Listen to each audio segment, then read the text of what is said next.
भारत गुज़िश्ता 2 दहाइयों से बलूचिस्तान में दहशतगर्दी की एक मुनज़्ज़म और खुफ़िया मुहिम चला रहा है, जिसकी तस्दीक अब आलमी इंकशाफात में भी होने लगी। विकीलीक्स की जानिब से जारी करदा एक रिपोर्ट में कहा गया कि अमरीकी सफारती केबल्स इस बात की गवाही देती हैं कि आलमी मुबस्सिरीन पाकिस्तान में जारी भारतीय खुफ़िया सरगर्मियों से बाखबर थे। रिपोर्ट के मुताबिक साल 2009 में मिस्र में होने वाली दो तरफा बातचीत के दौरान पाकिस्तान ने भारत की बलूचिस्तान में मदाखलत का मामला बैनुल अक़वामी सतह पर उठाया था।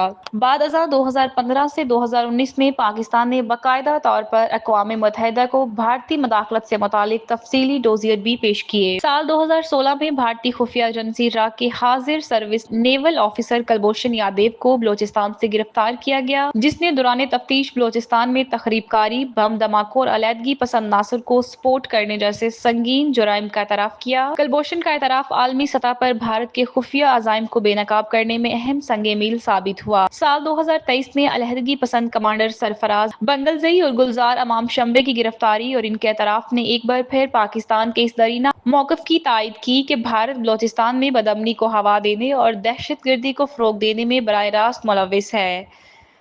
तज्ज़ियाकारों के मुताबिक पाकिस्तान का मौक़िफ़ मज़बूत हुआ है।